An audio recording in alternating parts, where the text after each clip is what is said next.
Hello and welcome. This is Curious Robin. On the previous episode, I talked about the contrast between Stephen King's novel and Stanley Kubrick's adaptation, tackling the strengths and weaknesses of each one. Very often, people argue that an adaptation is not good if it wasn't faithful to the source material. If this is true, then probably the miniseries version of Stephen King's novel must be great. Right? Right?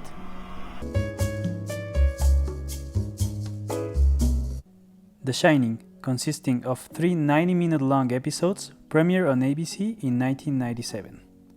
The project was developed by King himself, as he was dissatisfied with the previous adaptation of his novel. He was now in charge of translating his own work into the small screen as a writer and executive producer. I usually don't like describing something with just a few words without further elaboration. But I do need to say this adaptation is boring. Yes, B-O-R-I-N-G. Basic, opaque, ridiculous, inferior, numb, and greedy. So let's begin. This adaptation doesn't try to break any new ground, which is not such a bad thing, as even a traditional story can be told in an exciting manner. But this miniseries makes the minimum effort to update any of its already 2-decade-old source material, giving us a finished product full of cliches and overused tropes. The series doesn't leave room for the imagination, as it constantly needs to explain to the watcher exactly what is going on and what the characters are feeling or thinking. Storytellers need to remember this simple sentence: show, don't tell. This concept was popularized in the book The Craft of Fiction, written by Percy Lubbock exactly 100 years ago. This famous phrase, still relevant today, explains that the audience must experience a story through actions, so they can draw their own conclusions as they piece the information together. The tone seems to be all over the place. The adaptation never makes up its mind if it wants to be a family drama or a horror story, forgetting that it could have mixed both successfully. These tonal shifts go on forever and gradually dissipate any emotional weight that could have been achieved otherwise. The series is neither scary nor moving, it's as dull as they come. Many scenes and actions in the story feel so dumb they can only be described as cartoonish. Worst of all is that many of these moments are actually supposed to be scary. This itself is not a problem that originates in the screenplay, but rather in its execution.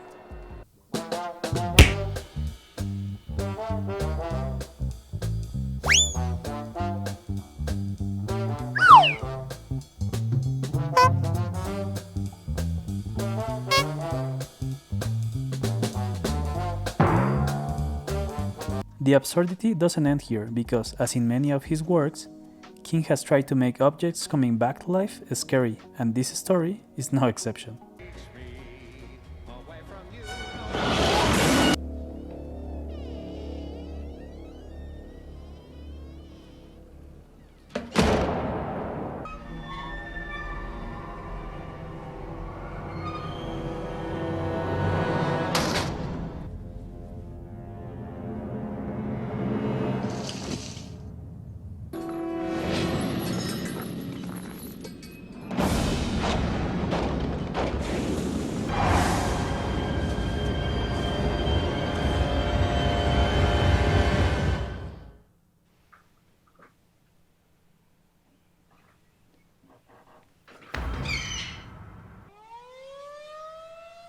Screenplay aside, the adaptation looks and feels cheap. Very confusing, as this production actually had a bigger budget than Kubrick's film. Yet some scenes managed to look downright horrible. Some of the makeup is laughable, and the effects, well, a picture is worth 1,000 words.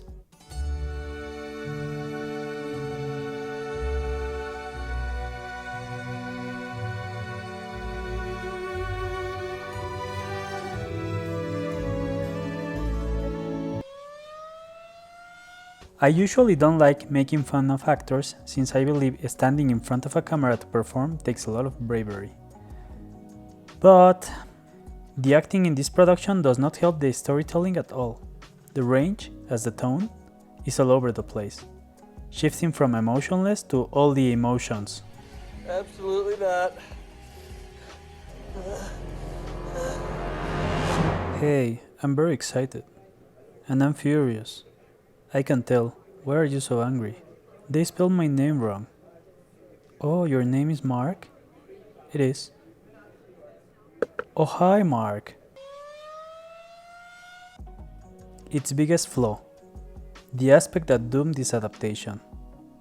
It wanted everything. When King adapted his own story to the screen, he didn't want to let anything go. Every single thing that's present in the book is also depicted here.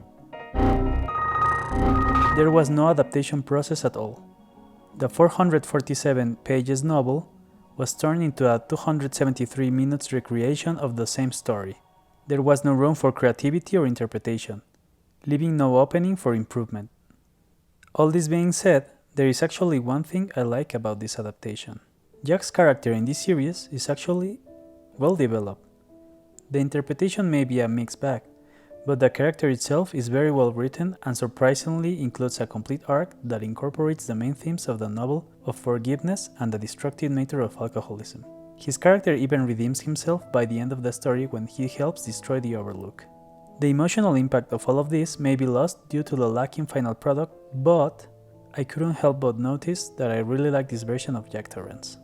Maybe even more than the one in Kubrick's adaptation.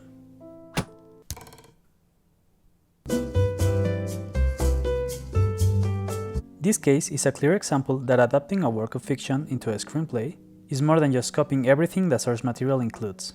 To successfully adapt a book into a movie or a TV series, it is required to condense the story without destroying its original themes.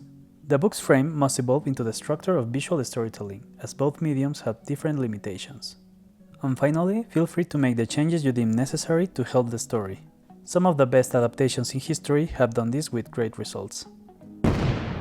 Before I finish this episode, let me do something quick.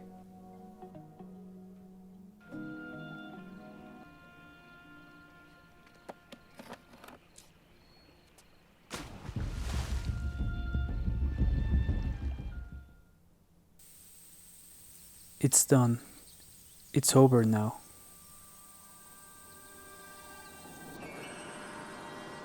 I'm the Curious Robin. Until we meet again. If you like the content, consider helping me on Freeze. Every like, comment, and subscription helps.